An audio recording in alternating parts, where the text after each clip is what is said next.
Becker, you don't need you don't need an introduction, but you deserve one. So I'm gonna give you one, and forgive me, I'm gonna read this because I want to make sure I hit all the points I wanted to hit. So David Becker is one of the country's foremost experts on election administration and election law. He worked as a senior trial attorney for the U.S. Department of Justice's Civil Rights Division under Presidents Clinton and George W. Bush.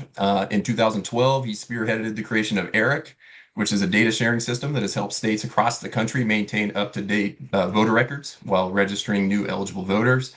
In 2016, he founded the organization that he currently runs, the nonpartisan nonprofit Center for Election Innovation and Research, CEIR, which works with election officials of both parties to ensure secure and accessible elections around the country. One of CEIR's most important initiatives is the Election Official Legal Defense Network, which connects election officials facing harassment, threats, or frivolous criminal prosecutions with a national network of more than 6,000 pro bono attorneys. Becker is also a prolific public educator. He serves as CBS News' election law expert. He is the co-author with CBS News Chief Washington correspondent Major Garrett of The Big Truth, Upholding Democracy in the Age of the Big Lie, which I highly recommend. It's an exhaustive examination of the 2020 election. It debunks myths surrounding election fraud, celebrates the heroes who upheld democracy, and provides a crucial guide for protecting American democracy in an era of disinformation. And he also hosted an amazing podcast that hits many of the same uh, themes from that book that I cannot recommend enough, called The Vote with David Becker. The The series count. I traces think how, it's the count. I'm sorry? The Oh yeah, count. The Count. I think Thank is you. what that was called. Yes, Yeah. The Count. The Count with David Becker. It's available on Apple Podcasts, wherever you get your podcasts. Very highly recommend it. Um, and he's currently hosting a webinar series called Trust Elections. And his commentary has appeared in many prominent outlets, including the New York Times, Washington Post, NPR, CNN, PBS NewsHour, and others. So, David, welcome. Thank you for all you do to defend democracy. Thanks for joining us today. Thanks, Um, Michael. That was quite the introduction. I appreciate that. you bet. So, the first thing I want to talk about. So, back in 2024, on the first day of early voting, here in Georgia, through SSN, we hosted a major event. We had prominent election officials from both parties come to campus and talk about the security of our elections, the integrity of our elections, including like Matt Mashburn, who is Republican, who's been working on elections in Georgia for 30 years, and Sarah Tyndall Gazal is on the state election board. It's a Democrat, and they all agreed that elections in Georgia have never been better run. They've never been more trustworthy. Um, and at the same time, they said that they've never seen a lower level of trust in our elections in Georgia. And you know better than probably anyone about what's going on not only in Georgia but also the other 49 states. And I just wonder if you could, first of all, do you agree with that assessment? Are things better run in Georgia and other states, than ever? And why is and if so, why? And if you could speak to that. Yeah, I mean, I do agree with it. I don't think it's an opinion. I think it's objective fact. I've been working in this space for over a quarter of a century now. And objectively, right now, our elections are more trustworthy than ever before. There's a lot of reasons for that. Our elections, our voter lists are more accessible and complete and accurate than ever before. That doesn't mean they're perfect. It just means we're at the best point we've ever been through things. We see more voters having access to things like online voter registration, same-day registration, and automatic voter registration. Georgia has a particularly good automatic voter registration system, which means that the voter lists are getting a lot of inputs as to life events that occur to people as they move, as they come of age, for instance, if their names change. And that is leading to high registration rates. Georgia is one of the highest. We're going to release a report next month that talks about the relative rates of registration. Georgia does a remarkably good job, um, uh, and and more accurate, which is as election officials trying to keep up with all of that mobility that we experience. And we are at the high point of that in our history, and it's going to keep getting better.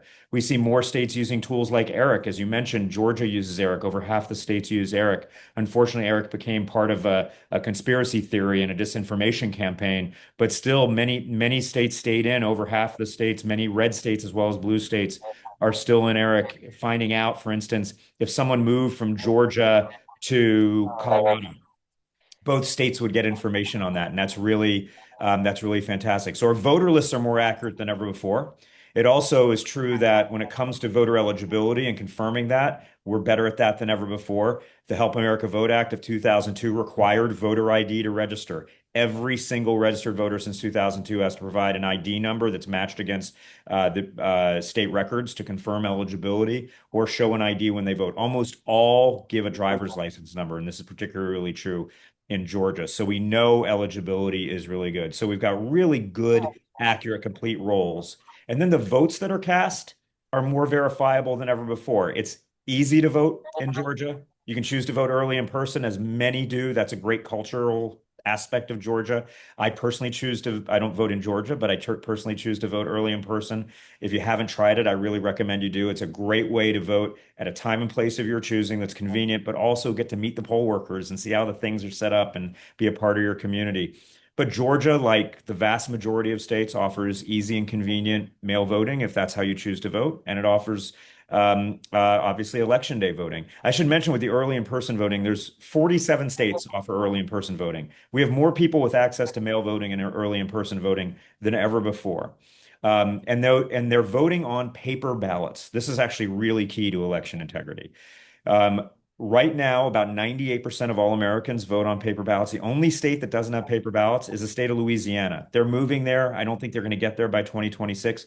Every other state, every ballot cast in Georgia is paper. Every ballot cast in California is paper. Every ballot cast in Florida is paper. Every ballot cast in every state, with the exception of Louisiana, is paper.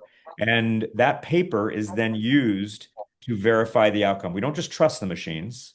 We trust but verify. So we get the initial unofficial count from those machines, and then we take some of those ballots out, look at them with human beings, count them out by hand, and make sure the counts matched the machine count. If they don't, we keep counting by hand. And Georgia did that in 2020 famously when they counted every single paper ballot in the state in the presidential race, confirming the outcome.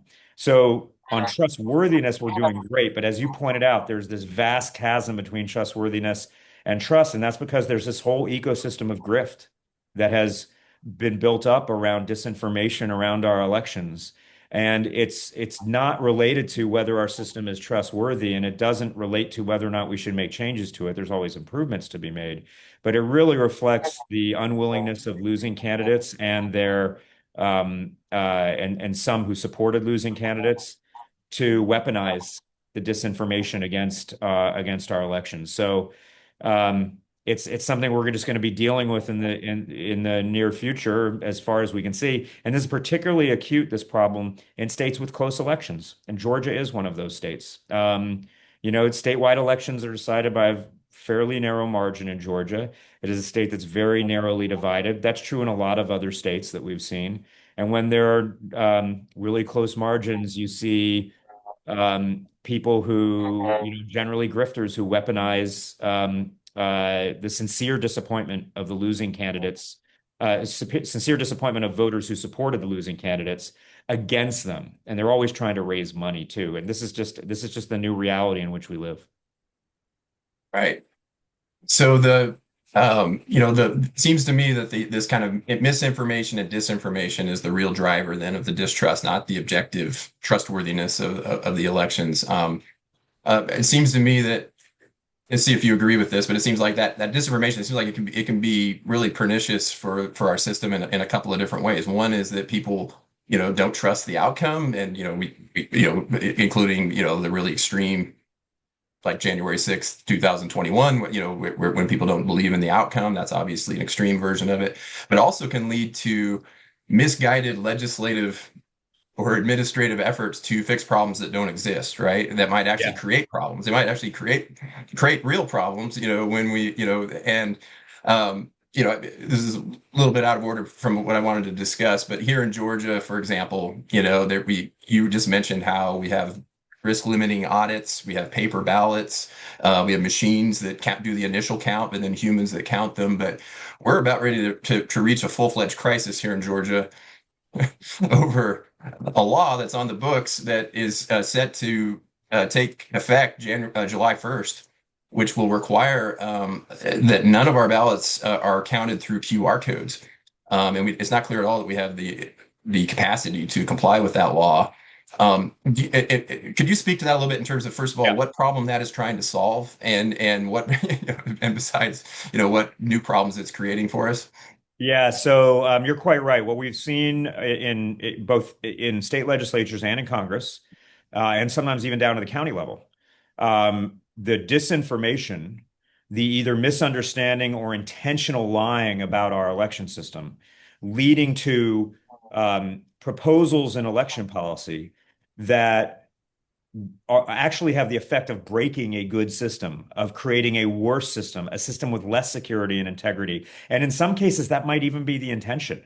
It's just not clear. I mean, there are people who hate democracy. There are people who are losing elections who seem to actively want to inflict more chaos on our system, a system that is working pretty well. And Georgia's a great example of that. And this is just one example of this issue of the voting machines. Now, we know the voting machines aren't perfect. No one's ever claimed the voting machines are impenetrable or invulnerable. It's just that we actually can confirm that the voting machines are very hard to hack into because of the physical security. It's not like they're the best devices in the world. But honestly, the Zoom we're talking on is potentially vulnerable. This device is vulnerable. Everything has a vulnerability. There's no technology that doesn't.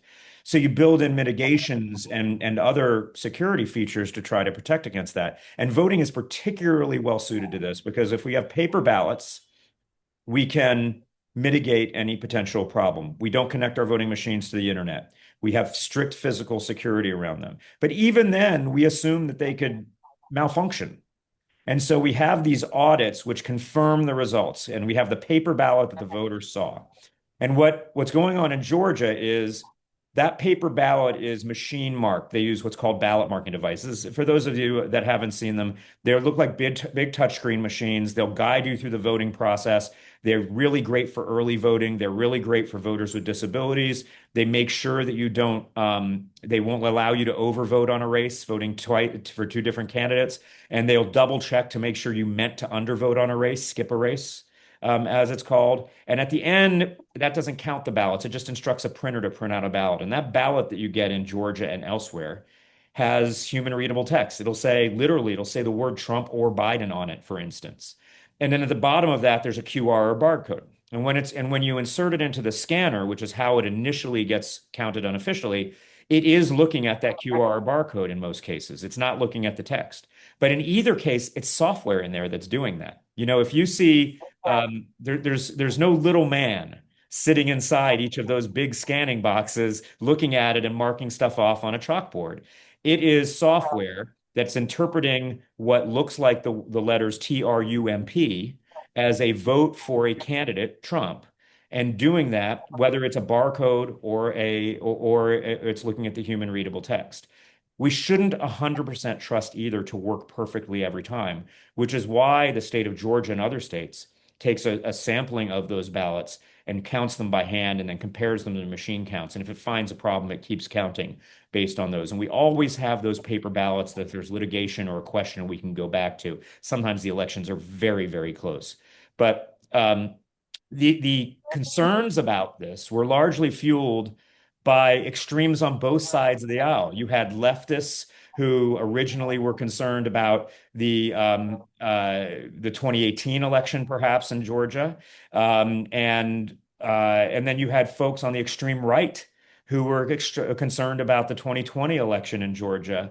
And they fueled this disinformation that caused the legislature to pass a really kind of unnecessary and probably not well-informed law that created this cliff that Georgia was going to go off of, where they needed to have new voting equipment in place by July 1st. And they didn't solve that problem by funding it and creating a new system before they went out of session. So now Georgia's approaching this cliff.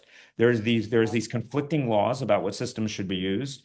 There's talk about a possible special session in Georgia. I think Georgia is fortunate because they have, putting partisanship aside, Governor Kemp Secretary Raffensperger, both Republicans, have both sat in that Secretary of State's chair, and they understand how elections are run, and they both had really good relationships with their county election officials. So I expect Governor Kemp is looking at this very seriously. I hopefully there'll be a legislative solution to this that recognizes, quite frankly, right now it would not be a very good idea to change voting systems as we're sitting here 6 months out from the general election and just weeks out from the primary election in Georgia. But I think to your larger point, Michael, whether it's voting machines, whether it's voting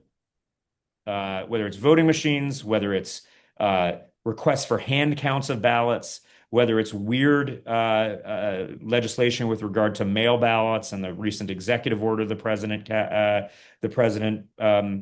signed, whether it's getting states out of a really important tool like ERIC to keep their voter lists up to date. We are seeing more and more folks who are involved in this economy of grift trying to push election policy into a place that makes our elections actually much less secure. So maybe let's talk about that. It seems I have a long list here of things that people are talking about as threats to secure elections this year. I'm wondering if you could weigh in on some of these and let us know, how serious of these risks really are. I mean, one was an early effort taken by the Trump administration to start disbanding the Cybersecurity and Infrastructure Security Agency, CISA. And I think that's particularly concerning because of what you just said about the role of misinformation and disinformation in our elections. Could you speak to that and if that's what it's going to be like to not have that agency this year in our elections? Yeah, in the very early days of the second Trump administration, the Trump administration dismantled the really well built up, really highly effective and credible infrastructure within CISA, the Cybersecurity and Infrastructure Security Agency within DHS, which had been helping states and local election officials maintain more secure systems, monitor potential threats, particularly from overseas to those systems, and counter a lot of disinformation, a lot of which was coming from overseas about our democratic process. That highly effective and credible system within CISA, all of those experienced people, many of them former election officials and technology experts, had been built up by President Trump. President Trump is the one who established CISA. The first Trump administration is the one that created it. And while many, many states and local governments were skeptical when the federal government first came in and said, we're with the Trump administration, we're with the federal government, we're here to help, they built up that credibility over time. So it was really essential to making the 2020 elections as secure as they were. And the Trump administration has just dismantled all of that. And in many ways, that was a unilateral disarmament against our foreign adversaries who really want us to be vulnerable to foreign disinformation and hacks. Now, that being said, they're not going to be particularly successful getting into our actual election infrastructure. It's very hard to do. It's happened extremely rarely. Probably the most notable case was some Russians got inside the Illinois voter registration database in June and July of 2016. They were quickly identified. The system was shut down. They had not changed or altered any records. They were probably just exploring, and they were probably actually doing it not because they wanted to change anything. You wouldn't, if you were Russia and you wanted to alter the election, you wouldn't go into Illinois, right? But probably because they wanted us to think that our systems were vulnerable to being altered, and doubt our own systems. And we see that theme from Russia and China and others all the time. The help that election officials were going to get from the federal government is gone. That's a serious loss. There was an article just this week about how that's going to make the work of election officials that much harder. But still, our systems are secure. The fundamentals of our systems are secure, even though the Trump administration has, again, unilaterally disarmed in our war against foreign interference and foreign disinformation.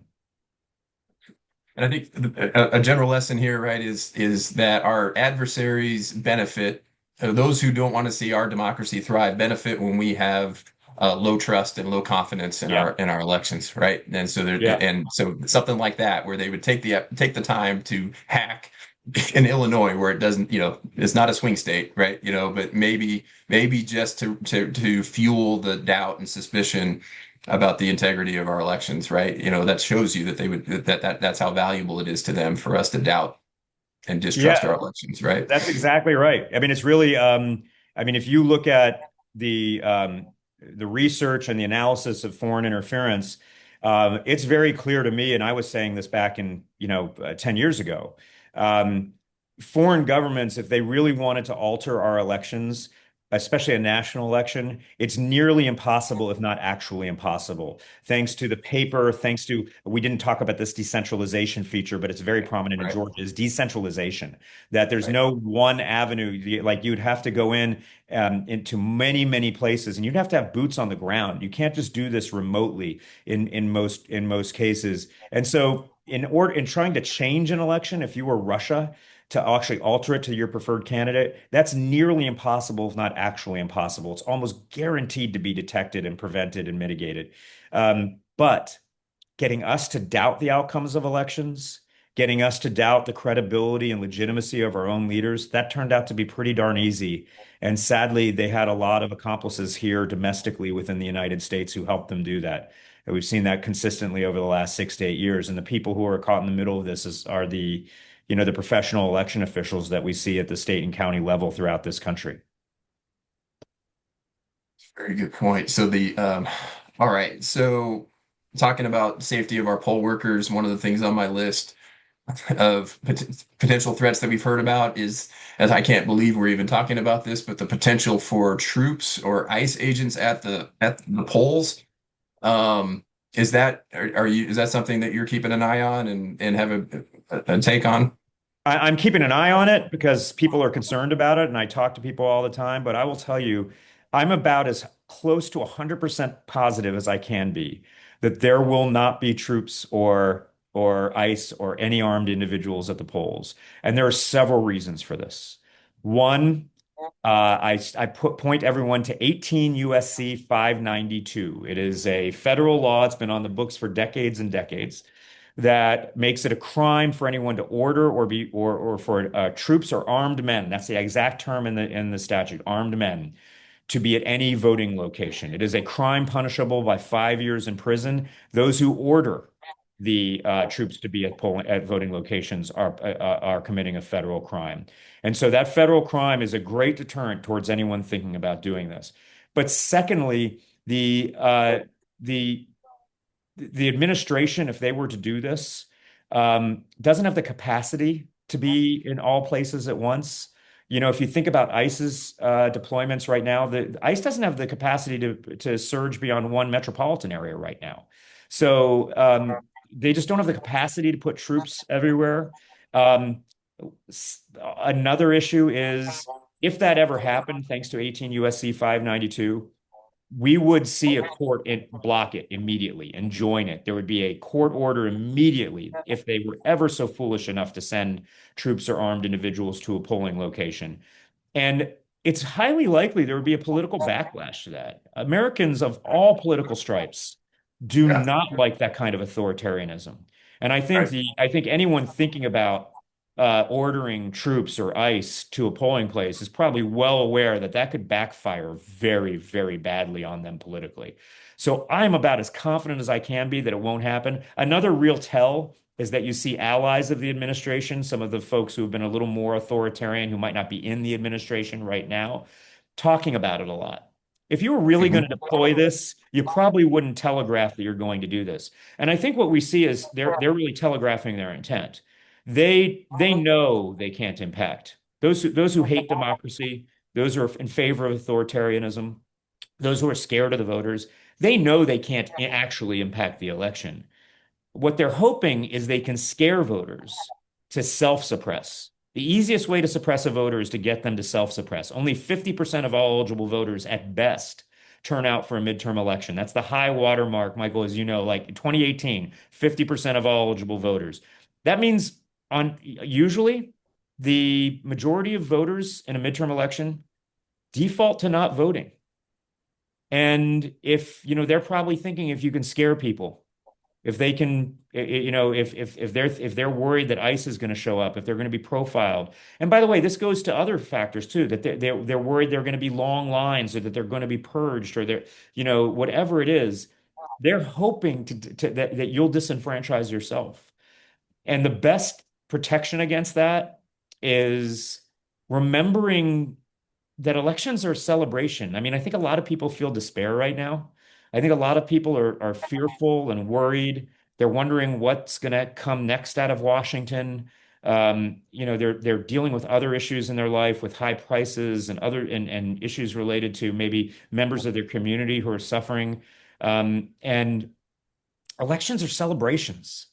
I think Georgia is a great example of this. Again, you talked about that first day of early voting, and every year when there's that first day of early voting, you'll hear some people complain about long lines on that first day of early voting. And every time I hear that, I tear my hair out. I'm like, this is the best story ever. These are people Yeah. who are excited about voting. They want to be there in line with their community. They're enjoying it. They could come back and vote tomorrow. They could go to a different polling place, but they're choosing because it's early voting to go there on the first day and make sure they get their vote counted. Let's embrace that celebration. Let's embrace that joy. Let's blow past 50% turnout. You have no idea. Many people don't understand if you base your the district lines you draw, if you base your election policy on a turnout of somewhere between 42 and 48%, and you get a 53% turnout in a midterm election, that blows every expectation out of the water. It's amazing, and I'm actually cautiously optimistic we're going to beat that 50% record this time. And I just hope that voters push back against the despair and worry and fear that they might feel, and they show up to vote and get in line on the first day of early voting and wait for a half an hour or an hour with the members of your community and thank the poll workers and do all of that other good stuff. And if you don't want to and you're too busy, you wait a couple of days, you'll still be able to go vote in that same place, and the lines will be a little bit shorter. I hate to break in a moment of celebration in this conversation, but we have a pithy question from the crowd that I wanted to interject with. Kathleen asked when you were talking about the possibility of ICE or other sort of quasi-military presence at polling places and how we think that, reason to believe that that is unlikely. Kathleen asked, what about the possibility of ICE extending a presence in neighborhoods as opposed to just polling places in order to bring on that self-suppression that you mentioned? Is this something that the election administration community is aware of or contingency planning for? What are you hearing? Yeah, I mean, thanks for the question, Kathleen. That is a possibility. It still likely runs afoul of the 18 USC 592. There's likely going to be court intervention. One thing I think we haven't talked about enough, and um, it's going to be a little bit of a disconnect given what the Supreme Court just did today with the Voting Rights Act. But in general, when it comes to election administration and the act of actually casting a ballot, courts and even the Supreme Court have been really strong in protecting that right. And I expect that anything that appears to be designed to influence to intimidate voters. By the way, there's also voter intimidation statutes both on the federal books and on the state books. And I expect the states are going to enforce those with state law enforcement if that ever happens. That's going to be stopped. But one of the best defenses is our convenient voting system that we have. If you vote early in person, you're a moving target. It's really hard to try to suppress your vote because they don't know where you're going to go and when you're going to go there. If mail voting is also a protection against that. Maybe we'll get to the mail voting. There's some, it requires an extra element of vigilance to make sure you get that mail ballot into your election official well in advance of election day. But still, that's another protection against that. You don't ever have to show up at the polling place. And so I think there's a variety of protections against that. I don't expect this to happen. I think there are bad actors that want us to believe that this is going to happen. I can tell you, I am talking to election officials. There are discussions and ways to prepare at the state and local level to ensure that everyone gets to vote free of intimidation in a way that's consistent with state law and their convenient voting methods. So there is preparation that's going on, but I'll just embrace the slogan, prepare for the worst and expect the best. And I think that's where we are. I really think a lot of this is bluster. And Michael, we might get into this, but even, the actions of the federal government that we've seen over the last several months attempting to interfere with our elections, what we're seeing is actually a retreat. We're actually seeing them run out of tools in their toolbox to the degree they want to interfere as they get more and more desperate. They're ramping up the bluster, but there's less and less substance behind it. Well, David, maybe this maybe be a perfect time to talk more about that. So, and in general, sort of, what's coming, other possible. We hear a lot about efforts at interference from the federal level, and executive orders, the Save Act, things like that. So, what's your read on you just said you think that maybe if anything they're retreating on that? Yeah, so Save Act didn't pass. It's not Yeah, going to pass. right. I'll just tell you that. I mean, look, there's a good reason for that. Um, the both the Republicans and Democrats tried to pass um, single party massive election overhauls in the last several years. Democrats tried to do it in 21 and 22. Republicans tried to do it this year with the Save America Act. Um, both times, election officials were unhappy with the bills. They did not reflect any input from election officials whatsoever. Both times, the minority party was united in opposition to those bills, and both times the majority party was not united in support of those bills. The best federal bills that pass, in fact, almost all of them that pass, have been passed through bipartisan compromise.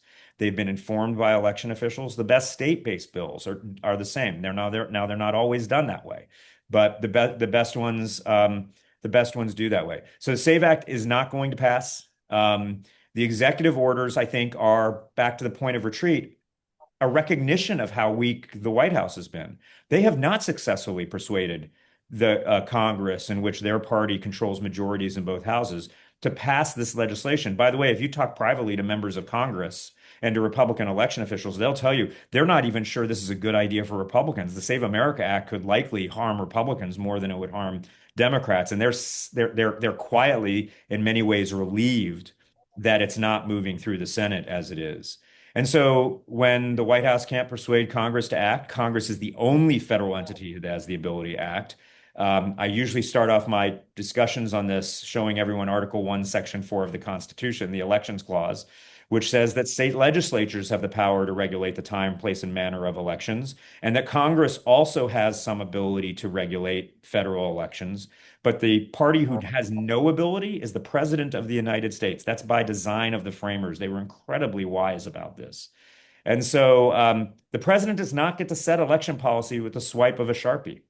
And the first executive order that he signed in March of 2025 was immediately challenged. It was blocked by three different federal courts.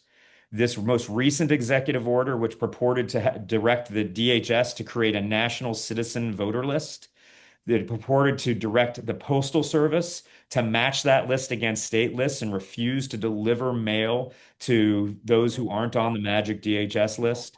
The president doesn't have that authority. It was immediately challenged, five different cases in two different federal courts.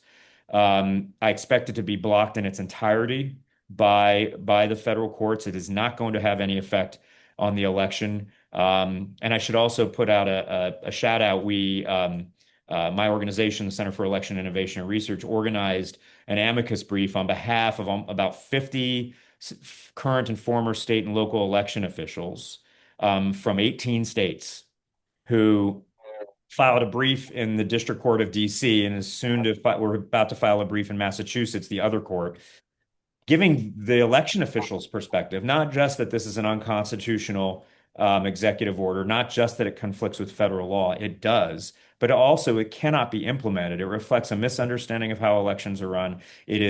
It puts two federal middlemen into the process of states running their elections, DHS and USPS, Postal Service, which have no business and no competence to do the work that they've been charged with by the president.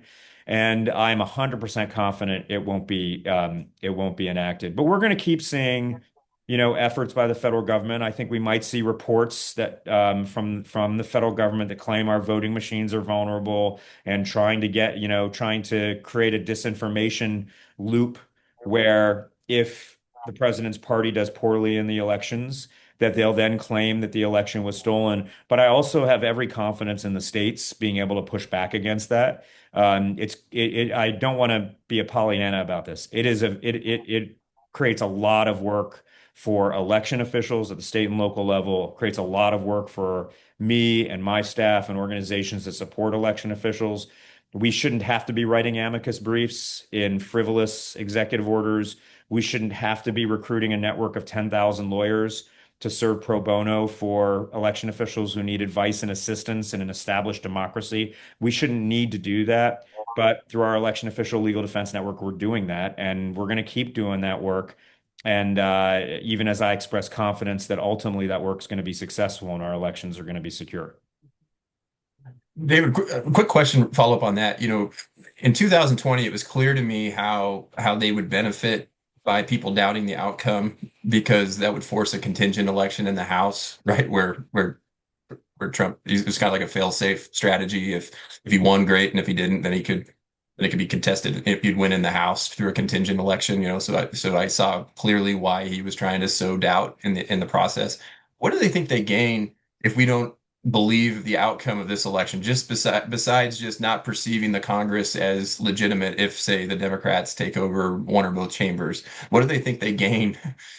Is there a strategy, a bigger strategy here that I'm not seeing? You're you're you're you're being very gracious in saying you understood what they were doing in 2020. Maybe. Okay. I will tell you, let's just put it this way. It, I can't imagine that in any like rational individual's mind, it's plan A to just say that 2 + 2 = green and hope the House does what you want.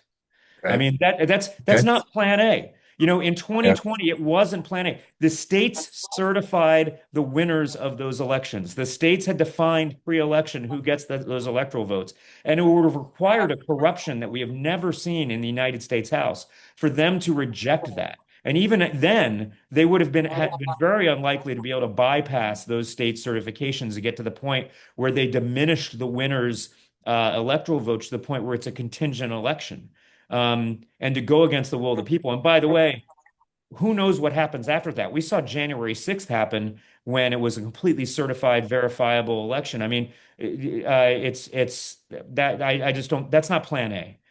You Okay. know, Okay. Yeah. it's not Plan A in 2024 to plan the same thing when you're sitting out of Right. power, hoping that's going to happen. In a Right. midterm election, though, you're right. If it was Plan Z for a presidential election, it's Plan double Z for a midterm election because you don't have the electors where you can play around with these things. You're going to Right. get 435 certificates of elections from the states. I almost guarantee you of that. Look, there might be some really close elections. That happens every now and then. If the House is divided 418 to 417 and there's a really close election, that's going to be litigated and that should be litigated. That's appropriate. But it's unlikely. We've never had that before. And what's unlikely is that the Democrats win a majority in the House and the new House, which is not yet formed and which has no speaker, refuses to seat them all because the Congress doesn't exist until a quorum of Congress, 218 members, at least take the oath of office and then in their first act elect a speaker.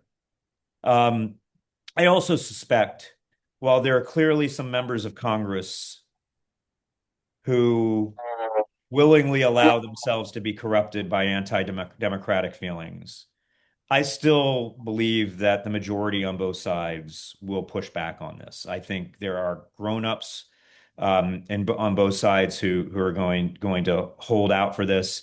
But I do think, I mean, we talk about this as if, those who are trying to subvert our elections are playing three-dimensional chess.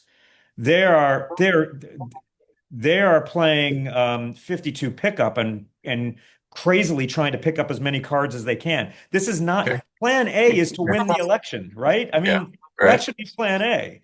And if Right. you and anything else is much worse than that. So I don't think we should view these people as, geniuses who found, the constitutional cheat code, that Nicolas Cage found on the back of some copy of the Constitution hidden in the National Archives. There is no constitutional cheat code. And so in some ways, again, we have to prepare against this, and that's unfortunate because we've never had to do that in our history before. Right. But fortunately, think about what we've been through in 2020.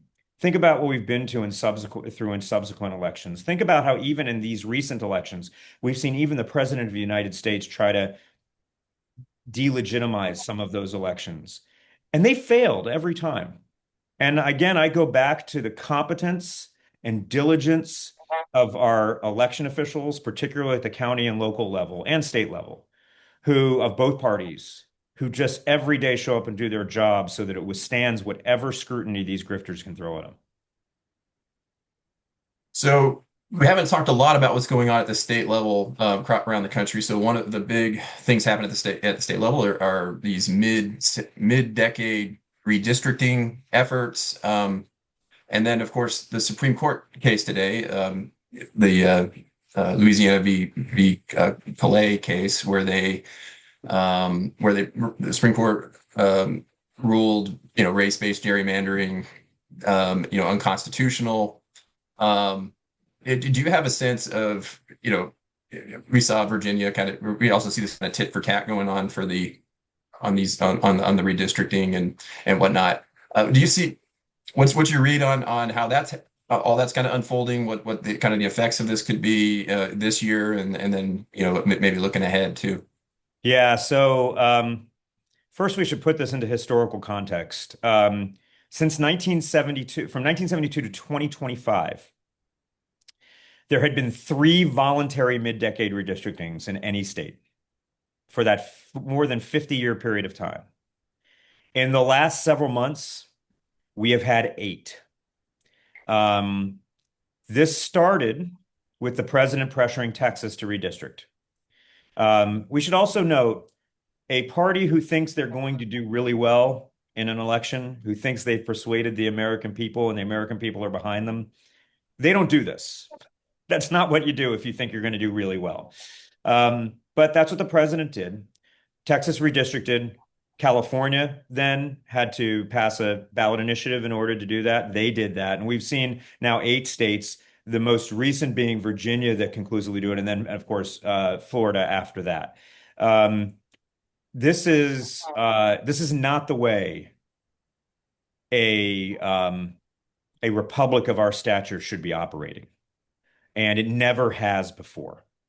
It is unlikely to yield the partisan benefits that either party think it's going to. Every time they redistrict, they're basing it on past voting behavior. And Michael, as you know more than anyone, past voting behavior it's the best predictor we have of future voting behavior. It's also a piss poor vote indicator of future voting behavior. And so these parties are going to be very disappointed in how this plays out. And there are no winners. The real losers here are the election officials who have to put these plans into place. We all think that when the plans pass, Florida, I think the governor just signed it literally as we've been on this webinar, that we're at the finish line. We're not. We're at the starting line. Then every election official in the state of Florida and wherever else this has happened has to go through the hard work of making sure every single voter in their jurisdiction is coded properly so that they're in the right new district. Those voters are going to be confused by these new districts. They're going to see new district lines. They're going to see new representatives. They're going to see new candidates. They're going to flood these election offices with calls. They're going to be upset about it. So the losers in this are going to be the election officials and probably most importantly, the voters they serve, who are going to find that they've just been pawns in this game. Tens of millions of American voters are going to find themselves in a new legislative district, a new congressional district, which they're not familiar with, and they're going to be surprised with, and they may be upset about on both sides of the aisle. And that's just the reality. The Supreme Court decision, I think today, this is where I'll be a little less optimistic. It was a really bad decision, in my view. It rejected over 40 years of established jurisprudence. It rejected the clear intent of Congress and the language of the 15th Amendment.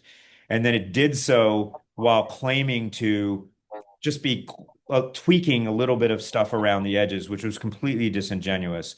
And in doing so, it was a roadmap for future legislatures to gerrymander racially, to minimize minority voting power, while doing so under the auspices of partisan gerrymandering. And it basically inoculates them against challenges at this point, which is incredibly unfortunate as someone who enforced the Voting Rights Act for many years, including in the state of Georgia, where I litigated cases at that time against the Georgia Democrats who had used black voters in many ways to prop white voters up, which they're not allowed to do. Um, so that's really unfortunate. However, I don't think it's going to have a huge impact on 2026 because we're already past the point of no return in many places. I think there are some candidates in Georgia today who are calling for redistricting of Georgia's lines in time for 2026. But as you know, Georgians are already voting. The primary is just in a few weeks. Candidates have already qualified. The lines are already drawn. It's too late at this point. And I think courts are going to act responsibly to prevent this kind of um, uh, last minute kind of rigging of the system to try to maximize partisan gains, hopefully, at least. Great. So David, I want to make sure we have time for lots of questions from the audience here. Was there anything that you're really concerned about you didn't have a chance to address? Um, and then if not, or if, either way, we're also wondering if you could speak to what are some of the things that we can do as many of us are academics, many of us are we're all citizens. What can we do to help in with securing our elections this fall? Yeah, I think that last point I really want to embrace because it goes back to my celebration and kind of embracing the joy of elections. I mean, I didn't get into elections because I thought there would be money in it, or because I thought I predicted back, when I first got a job with the Department of Justice in 1998, that, there'd be a president who would like spread disinformation about elections. I got into elections because I honestly love them. I mean, think back for many of us on this call, when you first turned 18, there wasn't automatic voter registration, there wasn't online voter registration, there wasn't such a thing as online when I turned 18. Um, I got on public transportation and went down to my county election office and filled out a form by hand as an 18-year-old so I could vote in my first election because I was so excited. And I want to channel that joy again. That joy didn't go away when my candidates lost, and they lost often. That joy still exists. So a couple of things. One, obviously vote. Check your registration often. Make sure it's all accurate. If you live in Georgia, your job's going to be pretty easy. It's easy to look up your registration, and odds are it's going to be just fine because they do a really, really good job. But nevertheless, check it regularly. Encourage your friends and family to check it regularly. Go out and vote. Personally, I really encourage people to vote early in person. One of my favorite things to do, recruit 10 or 20 people. They don't have to be in your state. Find your friends out of state. Encourage them to go vote. And by the way, what's really great? Find some people you disagree with politically and do that as well. Let's overwhelm this with turnout and make this about being an American in our 250th anniversary year, and not so much about being someone who might disagree with someone else across the political line. And the last thing I'd really recommend is volunteer to be a poll worker. There is so much of the disinformation that people are hearing about how our elections are run are based on a lack of understanding about all the checks and balances and redundancies and transparencies that exist in our system. And if you volunteer to be a poll worker, I guarantee you're going to learn about all of these. You're going to learn about why people have to show up for training. You're going to learn why people show up hours before the polls open and stay hours afterwards. You're going to learn about how every single thing you do as a poll worker is transparent, is under observation by candidates and campaigns and parties and their representatives throughout the process. You're going to learn that our system is not built to be perfect. It is built to be resilient against the imperfections we know exist when we have 150 million Americans doing something in 10,000 different jurisdictions working under hundreds of thousands of election officials and doing that doing something they don't do very often. There are going to be human errors. That happens. And our system is built to be resilient against those human errors, not to expect that human errors won't occur. That's why it works so well. And you learn that as a poll worker. So I cannot stress that enough. Encourage everyone. My teenage son has done it twice. The second time really impressed me. The first time he might not have known what he was getting into, but then he chose to do it again, even though it's a long day and night, even though you're often dealing with, you know, people who don't understand the process. You're facilitating the votes of people you might disagree with. It is one of the most rewarding things you can ever do. Thank you. Thank you, David. That's great. Great message. We need to get that message out there for sure. And with a lot of credibility, somebody who's well aware of, of the challenges we face too. But it is that simple, isn't it? Just get out there and vote and work in the elections. So, Lizzie, are you keeping track of the questions that have already been asked via Yep. chat? Yes, we have a good collection. Actually, we can go through them in order, and we should have enough time. Room for more still, I think, if anyone wants to add something now.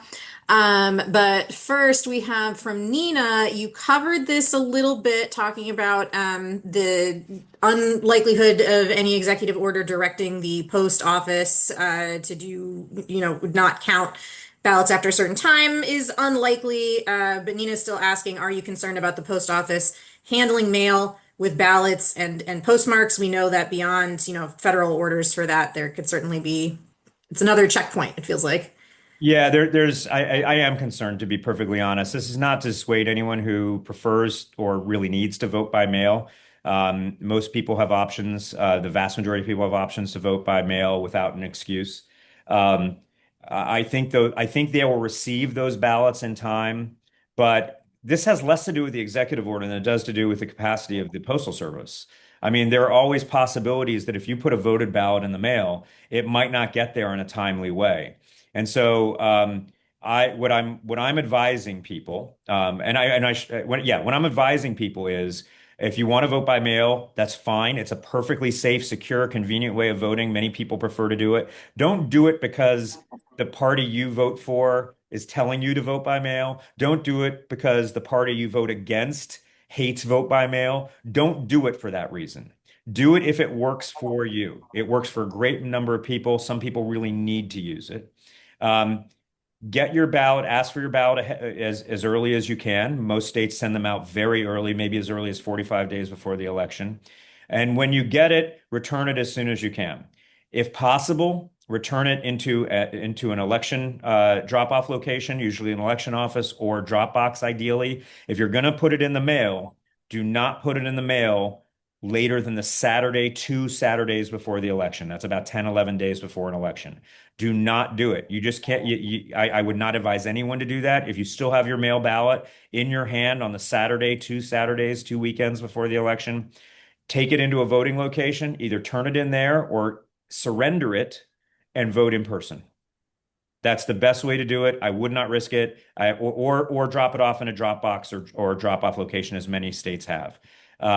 Another wrinkle is the Supreme Court's considering a case called RNC versus Watson, which won't significantly affect Georgia, but it could affect 14 states. It is the case that is challenging whether or not states should be allowed under the election clause to allow to count ballots that were voted on or before Election Day but received after Election Day, consistent with state law. There are 14 states that allow that. My personal opinion is the Constitution says nothing about this. The Congress has known that this is a practice and has not stopped it. And it is entirely consistent with the Constitution and state laws for those states to have the power to do that. But if the Constitution or if the Supreme Court says otherwise, I think they'll be inventing something in the Constitution and federal law. But that could affect how voters in those 14 states return those ballots. Could also affect military and overseas ballots everywhere, because almost every state accepts military and overseas ballots after the election. And that's appropriate as long all of these ballots, I should say, are voted on or before Election Day. That's the only ones we're talking about. It is not legal to cast a ballot after Election Day. None of those are covered. But generally, if you're talking to folks and votes are considering voting by mail, that's perfectly fine. It's just you have to be particularly diligent to make sure that ballot gets in. One last thing I'll say. In almost every state, not every state, but almost every state, the very first votes that are reported out after the polls close tend to be the early in-person votes that were cast. because those votes were already loaded up in the tabulators. They can just hit a button. They can immediately get the tabulation tapes. Those are the ones that are reported first to the state election office and the county election offices to be reported out. So if you want your vote to be reported out at 7:01 p.m. or 8:01 p.m., whatever your state has, early in person is a really good way to do it.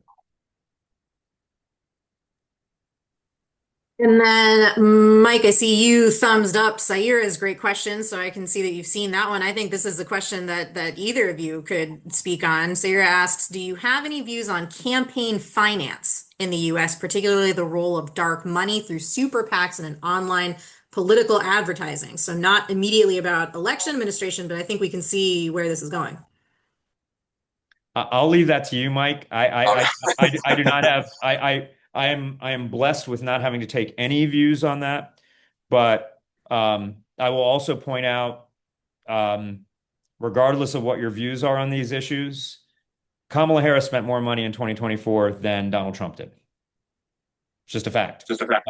And so I often think a lot of the issues around money in politics, many of which I might personally agree with, and when I'm not speaking on a webinar, actually don't have the effect on electoral outcomes that many think they do. Which is why I can say I'm very happy to just live in the election administration world. Yeah, I'll try not to get us too far into the weeds. I mean, one thing that isn't talked about enough, I think, when it comes to money in politics is how much time our legislators spend dialing for dollars, fundraising, because, and this is not, we don't think of this as a inherently corrupt thing or anything like that, but it's a large chunk of their time, and it makes the job, they have plenty to be doing. Our legislators, have a lot to do, a lot of responsibilities, and all of them will tell you they would rather be spending their time in just about any other way than that. But part of our campaign finance system creates that pressure. And I think there's, so it's more that it has a distracting effect, that I think we should talk about more, as well as, certainly lots of cases of undue influence, and then also of the dark money is a real concern, because even the Supreme Court cases that kind of opened the door to the super PACs and dark money, all of them said, that disclosure laws were the real solution to the concerns we had with campaign finance, and but the dark money is shows that in fact there's all these loopholes and ways to make donations without disclosing it, including from outside of our country, right? So it's anyway, but there's a lot there, and just my personal thing is, I think there's pretty compelling case for more robust public finance for our elections. One thing I will say too, and not related to that, but just in a comparative perspective, I really recommend. David, what's the name of your webinar series and you just had your first episode with Paige Alexander? What's the name of the series? I'm forgetting off the top of my head. Okay, well, whatever it is, trust votes. Maybe the trust vote. Yeah, yeah, trust votes. Yeah. Anyway, It's after 5 o'clock, so gotcha. Cut me some slack. But we put these out. They're not regular. We put them out fairly regularly to kind of bring in other good voices and kind of have a conversation. Again, those of you in Georgia are very familiar with the Carter Center. Hopefully, everyone nationwide is. They do amazing work. It is not partisan work. It is very nonpartisan. Often we partner. Carter Center partners with the Baker Institute, James Baker down in Houston. I can't recommend the Carter Center enough. And for those of you who might have watched, I think we've got it up on the web, that the Paige is just a great voice and someone I can have a conversation with for hours.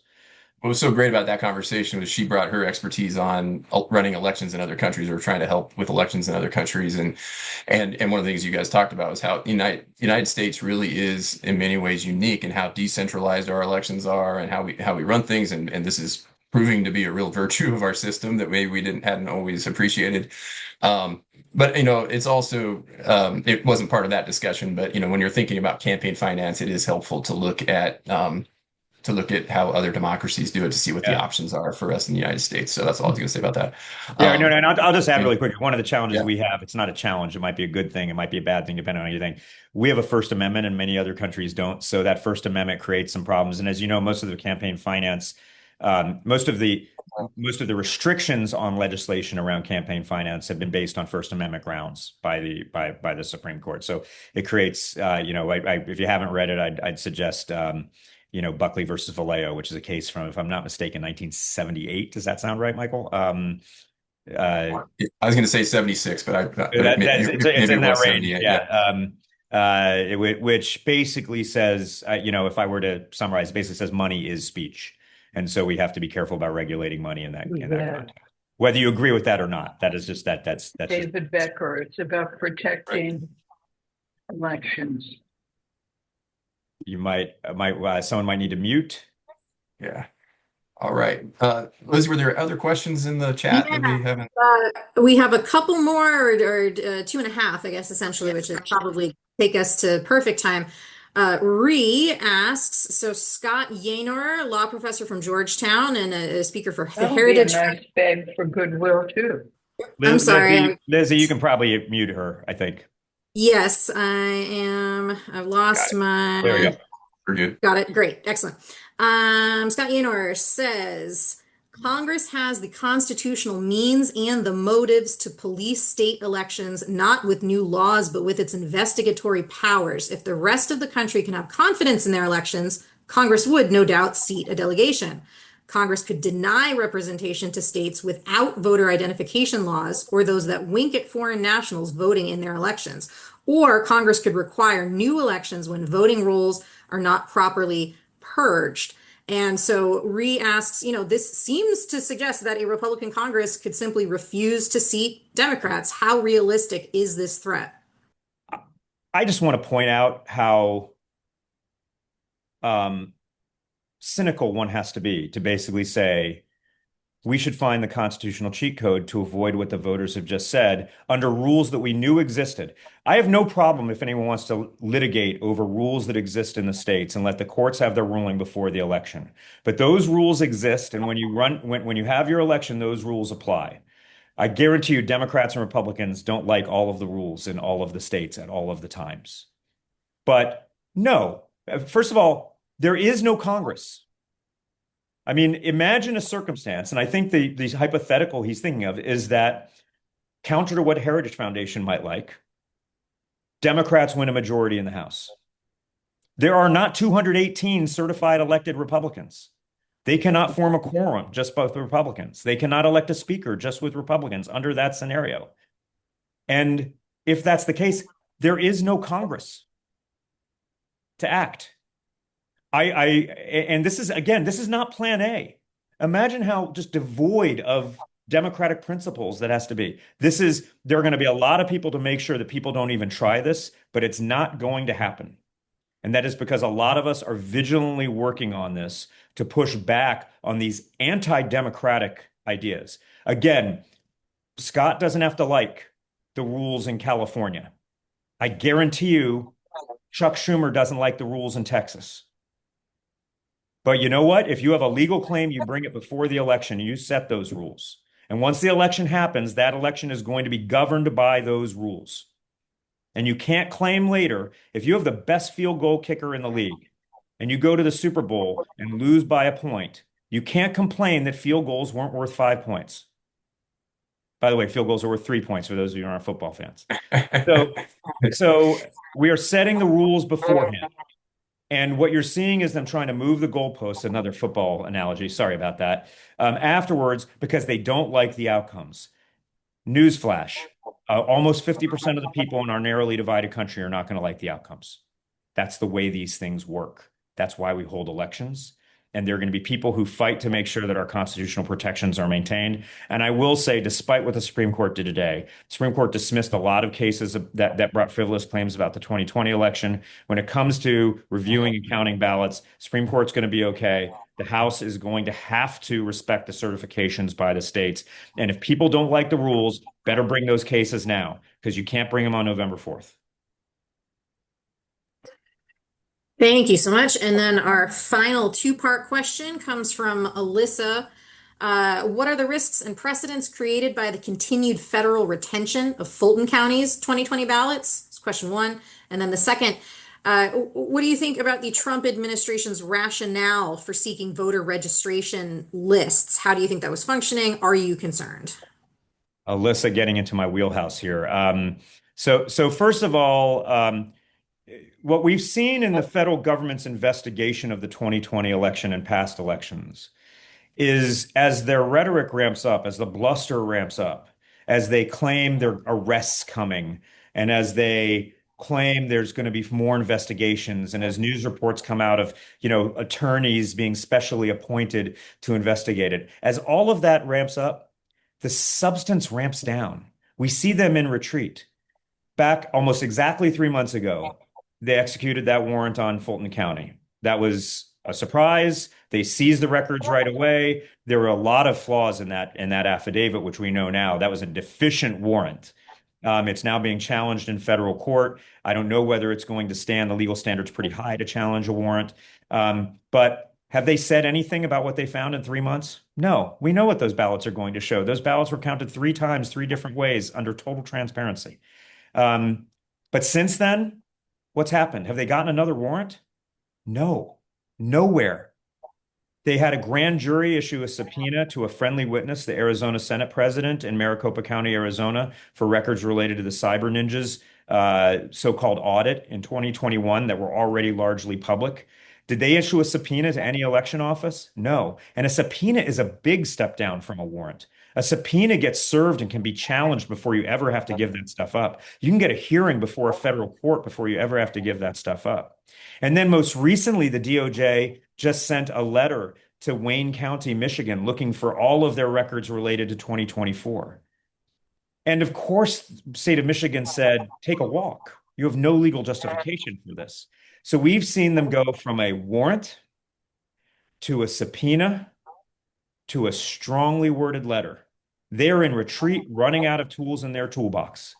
They are not going to be able to get access to this stuff. The federal judiciary is not buying into it. And this plays into the second part of the question, which is the DOJ efforts to seize sensitive voter data from 30 states plus DC. We had about a dozen states voluntarily turn it over. Georgia was not one of them. Georgia, I think, was the first Republican state that was sued because Georgia was following its state law to protect that data. Well, how's the DOJ doing on that? Well, as of yesterday, they're 0-6, so they're perfect. I'm going to go to baseball. I'm a Phillies fan. They're 10-20, and so the Phillies with a winning percentage of .333 are doing significantly better than the DOJ right now at 0-6.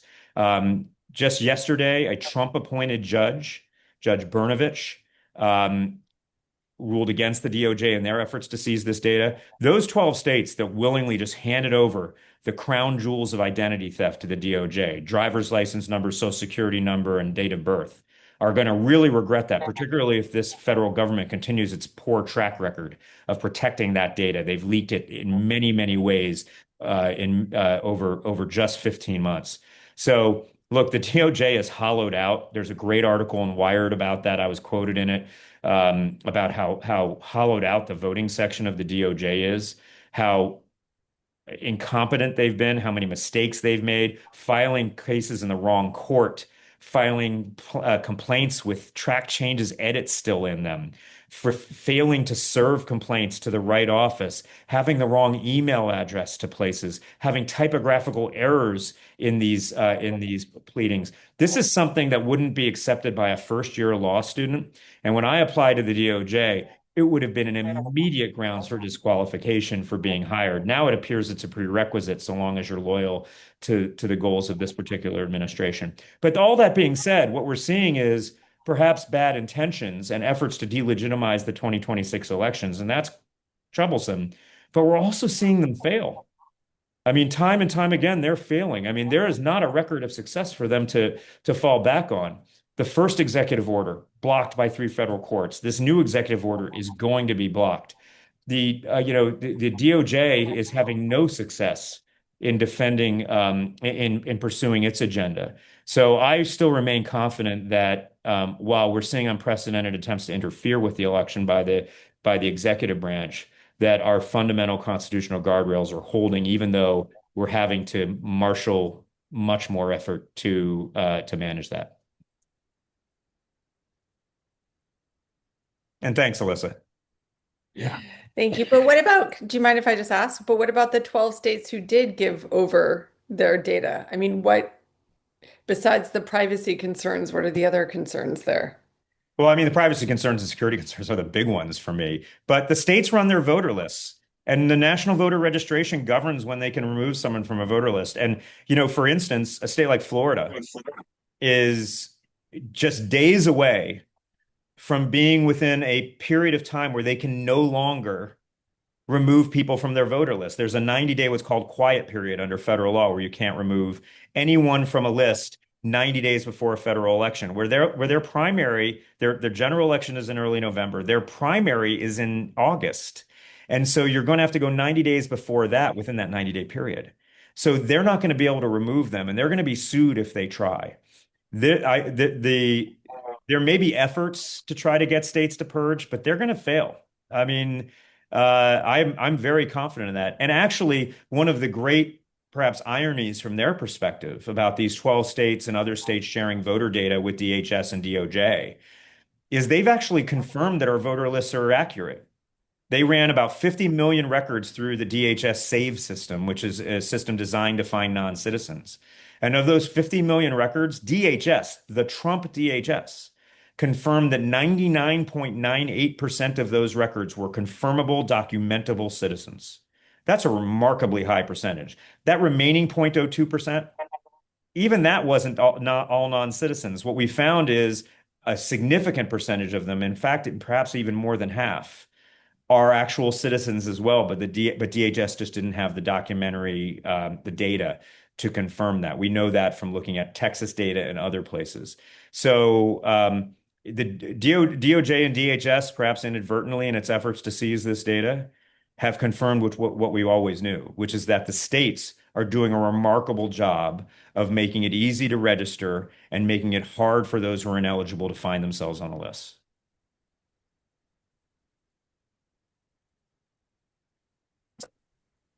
Thank you so much, David. That was all of our questions. We're exactly at 5:15, so that was perfect timing. I mean, that was a wildly educational conversation, and we got some fantastic questions from the group that I was very glad that you were able to speak to openly and honestly. I felt like we had a lot of real information sharing going on there, sort of a model of the opposite of mis and disinformation, I hope. And I hope that that gave people more something to feel secure about. And in some ways, it sounds like that's the name of the game. So, Mike, unless you have further commentary, I'm happy to end our recording and we'll be in touch with everyone after we wrap. Yeah. Sounds good. Thank you so much, David. Thanks, everyone. Thanks Thank for you, having me. David. It's been a great discussion.